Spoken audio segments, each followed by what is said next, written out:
Kembali dalam Assalamualaikum para penonton. Bila kita nampak bulan Ramadan ni meriah masjid-masjid kita kan, malam ke siang ke, solat fardu Zuhur, Asar dan sebagainya meriah, lebih ramai jemaah. Alhamdulillah. Itu yang kita nak kongsikan kepada anda tentang topik hari ini ialah masjid dan juga rahmat Ramadan. Ramadan kali ini ada hikmah dia, meramaikan orang, meramaikan masjid kita, insya-Allah. Alhamdulillah. Jadi saya bersama dengan Duta Yayasan Mihrab untuk berbincang tentang topik masjid dan rahmat Ramadan, Ustaz Iqbal Zain. Assalamualaikum Ustaz. Waalaikumsalam warahmatullahi wabarakatuh. Alhamdulillah. Ustaz, dalam semangat kita bulan Ramadan ni kan, dan selaras dengan topik kita masjid dan rahmat Ramadan tu sendiri, macam mana Ustaz melihat peranan masjid tu perlu diimarahkan lagi, diberi semangat, diberi nyawa yang lebih, orang kata lebih besar lagi lah, supaya masjid ini sentiasa imarah, Ustaz? Baik, terima kasih Hadi.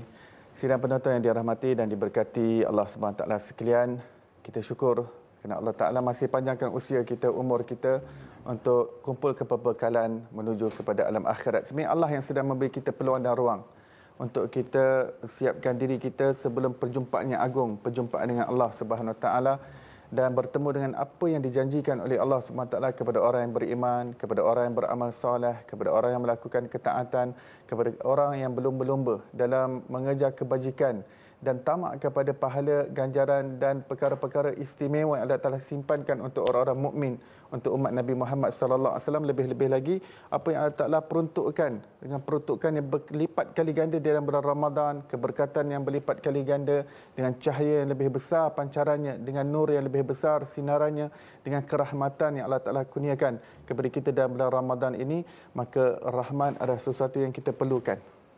Sehingga Rasulullah sallallahu alaihi wasallam mengatakan tidak ada sesiapa yang masuk di pintu gerbang syurga melainkan dengan rahmat Allah Subhanahu Wa Taala. Bukan bermakna amal soleh tidak diperlukan. Amal soleh diperlukan sebelum masuk pintu gerbang dan selepas masuk pintu gerbang. Tetapi di pintu gerbang itu, untuk lepas pintu gerbang itu, hanya dengan rahmat Allah. Amalan kita terlalu sedikit. Walau macam mana pun, beribu tahun, jutaan tahun kita beribadah, untuk lepas di pintu gerbang hanya dengan kesian daripada Allah. Markah kesian kita panggil, markah kesian. Kerana kita manusia banyak kekurangan, tapi masih kita bersyukur pada Allah Subhanahu Taala. Allah Subhanahu Taala memberi kita peluang untuk tutup dan juga tampal kekurangan dan kelemahan kita, untuk kita tunjukkan sedikit kesungguhan kita kepada Allah Subhanahu Taala. Kita tunjuk kita yang mengemis kepada Allah Taala, kita mengemis kepada taufik dan hidayah daripada Allah. Kita mengemis kepada istiqamah, sakinah, ketenangan daripada Allah Subhanahu Taala. Kita mengemis rahmat Allah Subhanahu wa Taala. Maka dalam sebuah hadis Rasulullah sallallahu alaihi wasallam bersabda, majtama'a qaumun fi baitin min buyutillah wa yatluna kitaballah wa yatadarasuna bainahum illa nazalat alaihimus sakinah wa ghasyiyatuhumur rahmah wa hafathumul malaikah wa dzakarahumullahu fi man indah, atau kama qala alaihi salatu wasalam, yang bermaksud hadis ini membawa sabdaan Rasulullah sallallahu alaihi wasallam bahawa tidaklah berkumpul sesuatu kaum, satu kelompok, satu kumpulan manusia di dalam rumah Allah Subhanahu wa Taala. Mereka membaca Al-Quran, mereka bertilawah, mereka bertadarus, mereka mempelajari untuk memahami Al-Quran, melainkan Allah Subhanahu wa Taala pasti nescaya Allah Subhanahu wa Taala turunkan kepada mereka sakinah, berikan ketenangan dalam kalbu mereka. Yang mana, ya saudara Adi, tak ada siapa makhluk boleh ciptakan sakinah dalam kalbu kita. Siapa yang boleh ciptakan ketenangan? Dan ketenangan adalah sesuatu yang mahal yang manusia cari di seluruh dunia. Timur dan barat, utara dan selatan, orang cari ketenangan. Satu nikmat. Orang cari kebahagiaan hidup, satu nikmat yang besar. Tapi Rasulullah sallallahu alaihi wasallam menjanjikan, siapa yang makmurkan masjid, siapa yang datang ke dalam majlis-majlis zikir yang diadakan dalam masjid, maka Allah Taala nak turunkan sakinah kepada mereka, Allah Taala nak turunkan rahmat kepada mereka, dan Allah Taala hantar malaikat untuk menyelubungi mereka. Orang-orang yang hidupkan masjid Allah, rumah Allah, Allah hantar malaikat untuk mengelilingi mereka, dan mereka akan bertindih-tindih. Malaikat tadi sampai ke arasy Allah Subhanahu Wa Taala, dan setelah majlis bersurai, para malaikat akan sebut nama orang-orang yang hadir dalam majlis di sisi Allah Subhanahu Wa Taala. Maka apabila nama-nama kita disebut oleh malaikat yang suci di hadapan Allah Subhanahu Wa Taala yang Maha Agung, maka di situ kita mendapat tempias rahmat daripada Allah Subhanahu Taala. Kita mendapat tempias sakinah. Siapa yang tak nak sakinah? Saya dan tuan-tuan semua kita perlukan sakinah. Kita perlukan ketenangan. Kita perlukan ketenteraman jiwa kita dalam di tengah-tengah penuh dengan pancaroba kehidupan kita pada saat ini. Banyak macam tekanan dan juga masalah yang dan ujian dan dugaan yang telah hantar bertubi-tubi dalam jiwa kita, tapi sesuatu yang mahal dalam kalbu kita apabila jiwa kita tenang. Dan kita perlukan hidayah. Dan sebuah hadis Rasulullah sallallahu alaihi wasallam bersabda bahawa di hari akhirat nanti ada 7 golongan yang berada di bawah naungan arsy Allah.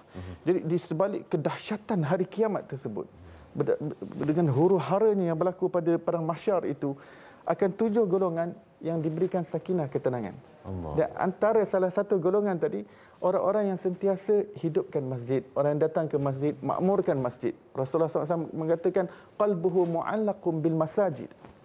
Iaitu satu golongan yang mana mereka, hati-hati mereka terpaut kepada masjid, terpaut kepada rumah-rumah Allah Subhanahu wa taala.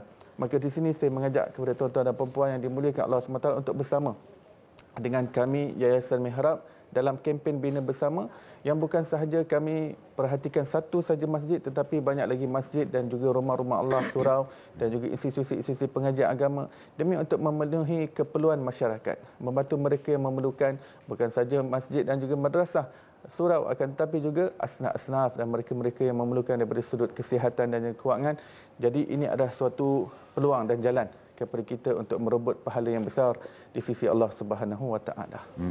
Saya rasa ramai yang terpukul untuk terdetik hati untuk kembali mengimarahkan masjid bila dengar Ustaz sebut tadi salah satu daripada 7 golongan yang berada di bawah naungan arsy Allah tu akan mudah insya-Allah di akhirat nanti. Ustaz, ialah bila bercakap tentang macam mana kita nak jadikan masjid sebagai satu pusat kehidupan kita, dan dalam konteks hari ini salah satu masjid yang kita sedang usahakan untuk baik pulih adalah Masjid Wan Cik Arifin yang terletak di Georgetown, Pulau Pinang.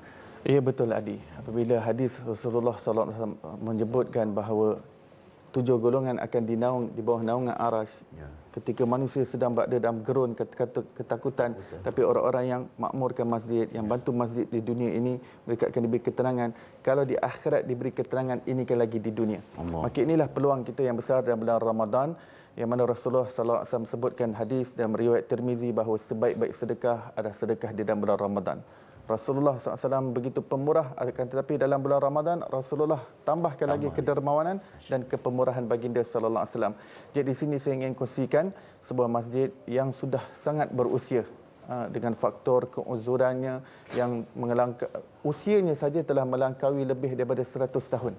Dibina oleh Wan Cik Arifin, seorang businessman yang hidup 100 tahun yang lampau, lebih daripada 100 tahun. Sekaligus nama masjid itu Masjid Wan Cik Arifin yang terletak di Georgetown, Pulau Pinang, yang pada ketika ini dengan disebabkan faktor yang usia yang begitu lama, dan tiang-tiang sudah mula uzur, tiang-tiang dah mula reput, tiang-tiang dimakan oleh anak-anak, dan tiang yang menyokong bumbung juga, struktur bumbung juga sudah rosak teruk. Juga struktur dinding, sistem pendawaian dalaman. Bayangkan rumah kita yang kecil pun macam-macam maintenance kita nak kena jaga. Ini kan bangunan yang lebih daripada 100 tahun. Jadi masjid ini dia bukan sahaja sebuah masjid, sebuah binaan semata-mata, tapi dia menyatukan ummah. Dia menyatukan hati umat Islam. Dia menjadi bukti pengorbanan orang-orang terdahulu yang manfaatnya sampai sekarang kita dapat rasakan generasi pada ketika ini. Dan sekarang giliran kita untuk kita menjaga rumah-rumah Allah SWT, untuk membaik pulih rumah Allah SWT, agar generasi yang akan datang akan dapat raih manfaat daripada kita. Walaupun kita dah tutup mata selama-lamanya daripada dunia ini, tapi buku catatan amalan kita terus terbuka.